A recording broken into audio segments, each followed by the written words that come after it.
Eh bien salut à tous, c'est Graben pour ce premier épisode de cette nouvelle série sur la création d'une application avec Android.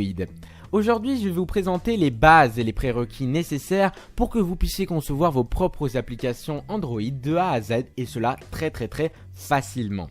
Avant toute chose, Android, qu'est-ce que c'est ? Eh bien, il s'agit ni plus ni moins que d'un système d'exploitation mobile qui est dirigé par le géant américain Google.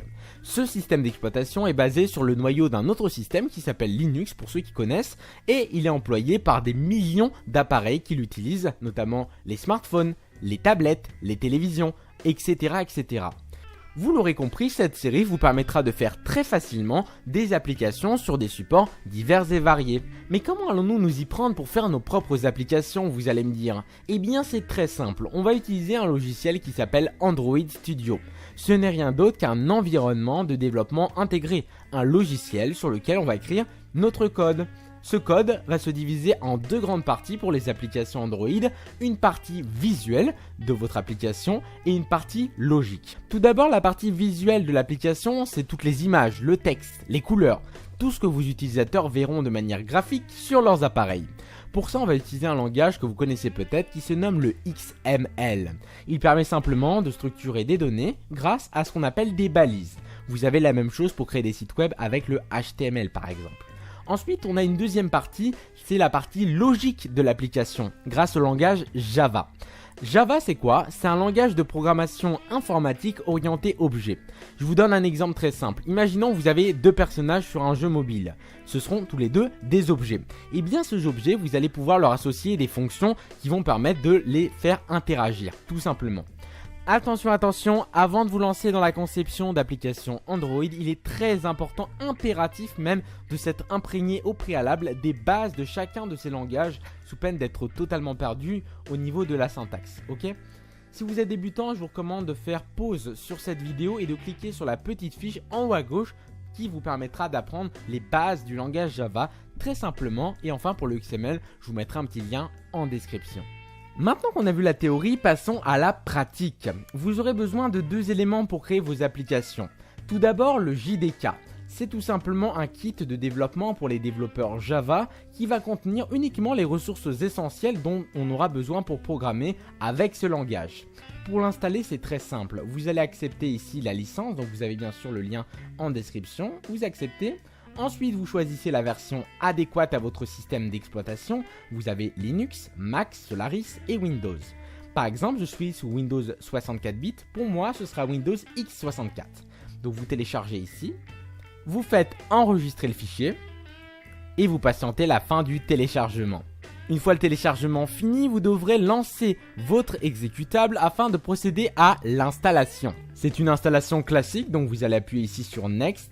Ensuite, Next. Et enfin, vous validez. Vous avez la possibilité de choisir le fichier de destination. On peut le laisser par exemple par défaut. Je fais suivant.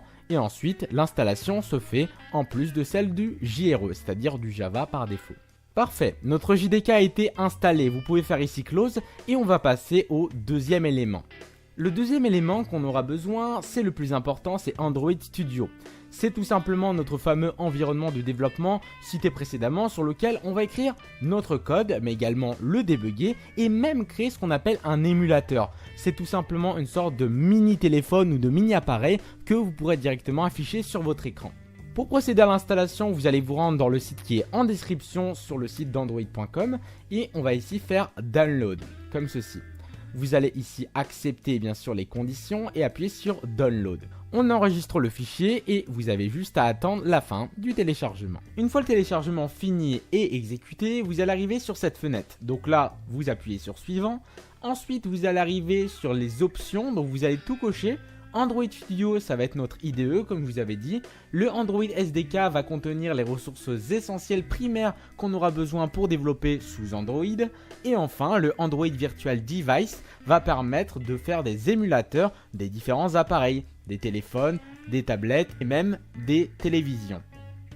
Pour fonctionner ces trois logiciels, je vous recommande fortement d'avoir au moins 6 Go d'espace disque sur votre ordinateur et au moins 4 Go de mémoire vive, sinon votre émulateur ne fonctionnera pas correctement. On continue, donc vous allez appuyer encore sur Suivant et vous acceptez la licence Agreement. Vous avez la possibilité de changer le fichier de destination, mais vous n'êtes pas obligé. On peut cliquer sur suivant, puis installe. Ensuite, ça va vous lancer votre Android Studio avec la possibilité de compléter l'installation. Vous cochez ici que vous n'avez pas de version précédente, donc vous n'importez aucune préférence. On fait OK. Et là, ça lance bien le logiciel. La première fois que vous allez apparaître sur le logiciel, vous aurez la fenêtre de bienvenue. Donc elle vous montre un petit peu ce que je vous avais présenté, le SDK, etc. On peut voir les différents appareils qui sont compatibles avec Android. On fait Next et là je vous recommande d'appuyer sur le bouton Custom. Pourquoi? Puisqu'on va pouvoir customiser comme ça l'interface et notamment ici le thème de notre IDE. Par défaut, il est en blanc et je vous déconseille de le mettre en blanc, sinon vous risquerez de vous abîmer les yeux lorsque vous développerez. Pour cela, vous allez cocher ici Darkula et votre thème va passer en noir. On fait Next et ensuite vous allez cocher toutes les options juste là. Donc par défaut, ils ne sont pas installés, mais vous les cochez. Et après, vous appuyez sur Next. On fait Finish et là, ça va finir l'installation des composants. Parfait. Et voilà, votre Android Studio a été installé. Vous êtes enfin prêt pour créer votre premier projet. On fera ça à partir de la deuxième vidéo. En tout cas, j'espère que cette première partie vous aura plu. Si c'est le cas, n'hésitez pas à la liker, à la commenter, à vous abonner à la chaîne. C'était Graven. Ciao à tous et à la prochaine. Hey, hey.